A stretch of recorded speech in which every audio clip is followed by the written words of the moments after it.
हमारा आज का विषय है इतिहास का स्वरूप। क्या अतीत का यथातथ्य निरूपण संभव है? क्या कभी भी इसका विस्मरण हो सकता है? क्या इतिहास एक स्वतंत्र विषय है? इतिहास विज्ञान है अथवा कला?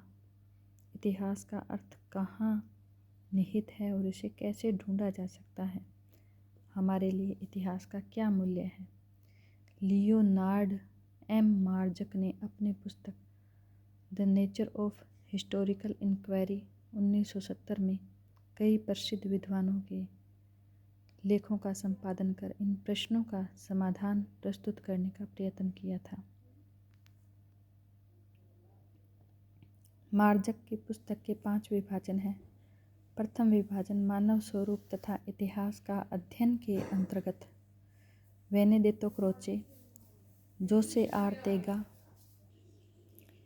ई गैसे तथा आर कोलिंगवुड 3 विद्वानों के लेख संकलित हैं। तो दूसरे विभाजन ऐतिहासिक अन्वेषण की विधाएं में Alan Bullock, Henry Pirenne, Carl Becker और इशाइया बर्लिन द्वारा रचित वार लेख संकलित हैं। तीसरे तथा चौथे विभाजनों इतिहास का अर्थ फर्स्ट तथा इतिहास का अर्थ सेकंड में GWF Hegel, Isaiah Berlin, EH Carr, Reinhold Niebuhr, Arnold Toynbee तथा पीटर गेल द्वारा लिखे गए लेख हैं।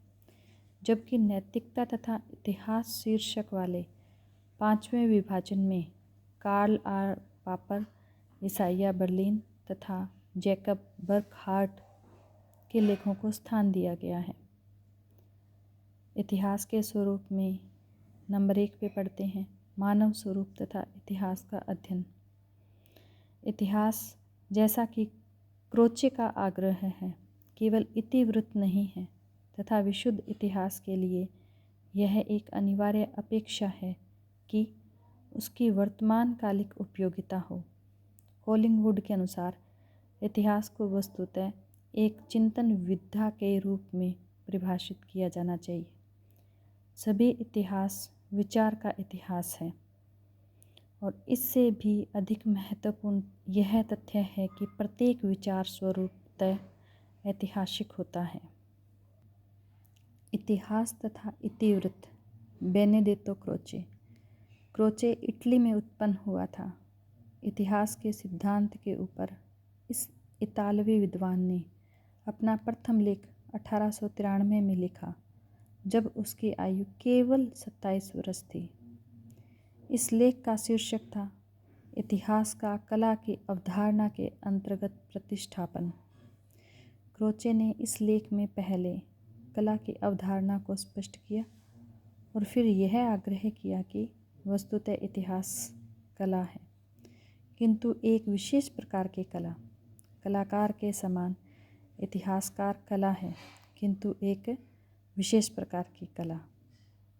कलाकार के समान इतिहासकार भी देखी हुई बात का विवेचन करता है, किंतु इससे आगे बढ़कर इतिहासकार स्वयं को यह विश्वास भी दिलाता है कि वह जो देख रहा है वह सच है। History, it's theory and practice. इतिहास, इसका सिद्धांत तथा व्यवहार क्रोचे की प्रमुख कृति है। क्रोचे के इतिहास दर्शन को वोल्स अपने ग्रंथ an introduction to the philosophy of history में आदर्शवादी इतिहास दर्शन की संज्ञा प्रदान करते हैं।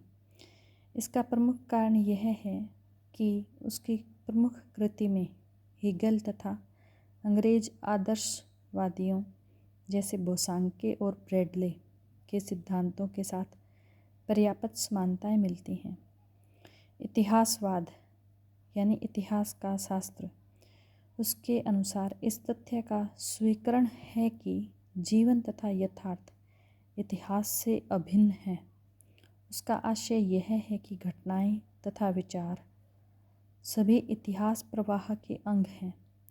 प्रस्तुत लेख की प्रमुख विषय वस्तु यह है कि वर्तमान कालीन जीवन से संबंध होने के कारण इतिहास सदैव समसामयिक होता है एवं समसामयिकता की यह विशिष्टता ही उसे इतिवृत्त से पृथक करती है। समसामयिक इतिहास।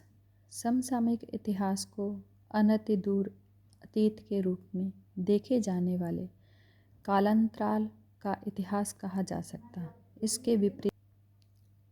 इसके विपरीत अतीतकालिक इतिहास वह है जो पहले से ही स्थित इतिहास के संदर्भ में उपस्थित होता है और इस प्रकार उस इतिहास की समीक्षा के रूप में अस्तित्व में आता है। प्रत्येक विशुद्ध इतिहास समसामयिक होता है। यदि वर्तमान को इसमें कोई अभिरुचि नहीं है तो इनमें से कोई भी विवरण इतिहास नहीं रह जाता। कोलिंगवुड ने अपने ग्रंथ द आइडिया ऑफ हिस्ट्री 1946 में और A.L. राउज ने द यूज ऑफ हिस्ट्री 1971 में तथा वोल्स ने an introduction to philosophy of history में क्रोचे के इतिहास दर्शन पर विस्तृत विवेचन किया है। इतिहास शास्त्र हिस्टोरिज्म जोसे आर्तेगा ई गैसे के अनुसार देखते हैं। मनुष्य का कोई स्वभाव नहीं होता है, उसका इतिहास होता है। मनुष्य ने जो किया है उसके अतिरिक्त अथवा उससे भिन्न उसका कोई स्वभाव नहीं होता। इतिहास परिवर्तन जीवन का सुव्यवस्थित विज्ञान। यह एक अत्यंत हास्यास्पद स्थिति है कि इतिहासवाद की इस कारण भर्त्सना की जाती है कि वह हमारे अंदर यह भावना उत्पन्न करता है कि मनुष्य जीवन परिवर्तनशीलता से युक्त है और उसमें कुछ भी स्थिर नहीं है। परिवर्तनशीलता विकास का लक्षण है और मनुष्य इस अर्थ में निरंतर विकासशील है।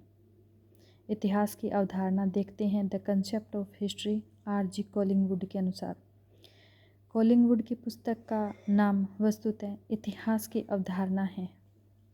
इन्होंने पुस्तक की योजना पहले ही बना ली थी, किंतु इसका प्रकाशन 1945 में उनकी मृत्यु के पश्चात ही संभव हो सका।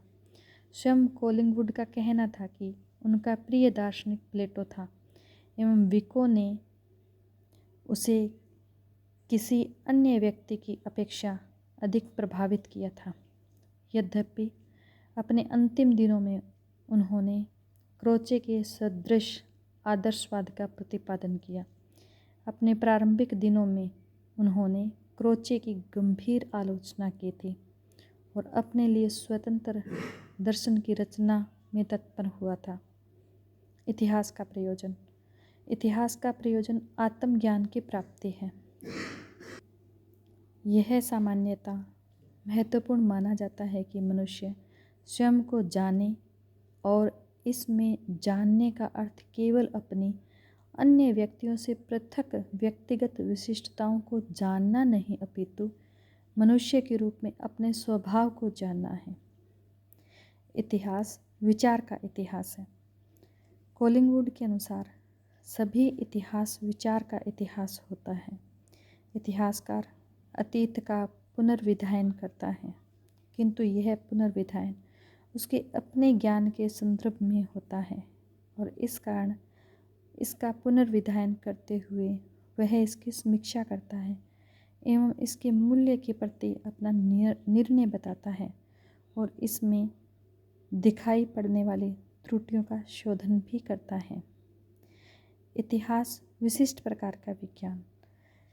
इतिहास विज्ञान है, किंतु यह एक विशेष प्रकार का विज्ञान है। यह एक ऐसा विज्ञान है जो ऐसी घटनाओं का अध्ययन करता है जो हमें प्रत्यक्षतः नहीं प्राप्य है, अपितु जिन्हें प्रत्यक्षतः प्राप्य वस्तुओं के आधार पर, जिन्हें इतिहासकार साक्ष्य कहता है, अनुमानात्मक ढंग से जाना जाता है।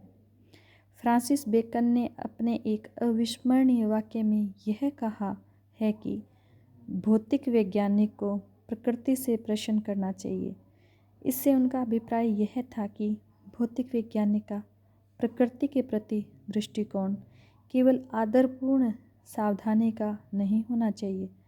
एक और तो उन्हें यह निश्चित करना चाहिए कि वह क्या जानना चाहता है और वह इसे एक प्रश्न का जामा पहनाने एवं दूसरे चरण के रूप में उसे चाहिए कि वह ऐसे उपादानों का प्रयोग करे जिससे प्रकृति उसके प्रश्नों का उत्तर देने को विवश हो जाए। यही विद्या सही ऐतिहासिक विद्या भी है। कोलिंगवुड के मतानुसार इतिहास दर्शन न तो एकांतिक रूपेण अतीत से और न ही एकांतिक रूपेण इतिहासकार के चिंतन से संबद्ध है, अपितु यह अपने पारस्परिक संबंधों में दोनों से ही संबद्ध है। अगला बिंदु है ऐतिहासिक अन्वेषण की विधाएं।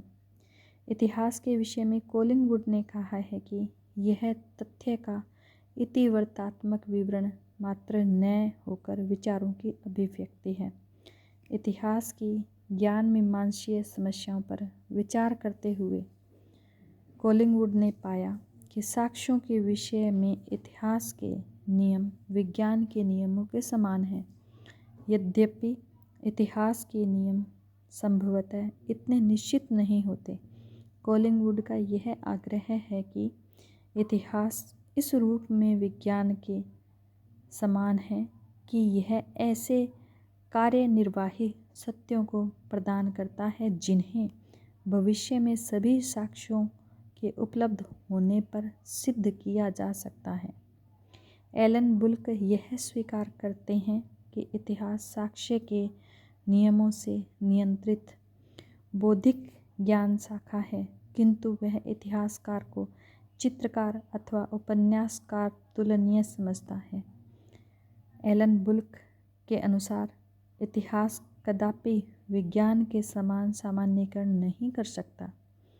कार्ल बेकर के ऐतिहासिक तथ्य एक प्रतीक अथवा सामान्यीकरण है।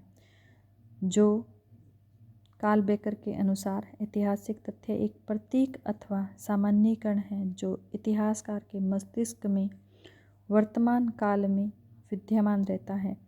इसमें यह निष्कर्ष निहित है कि इतिहासकार वैयक्तिक समीकरण को नहीं हटा सकता। ईसाइया बर्लिन के लेख में भी इतिहास की मानवीयता का समर्थन है। उनका कहना है कि वैज्ञानिक का कार्य सामान्य सिद्धांतों का प्रतिपादन है, जबकि इतिहासकार का कार्य विशिष्टताओं पर ध्यान देना है। विज्ञान का अध्ययन विषय प्रकृति है। विज्ञान का अध्ययन विषय प्रकृति है। इतिहास का अध्ययन विषय मनुष्य और अध्ययन विषयों की यह भिन्नता इन दो शास्त्रों के स्वरूप को पर्याप्त भिन्न बना देती है, अलग अलग बना देती है, ऐसा मार्जक कहते हैं।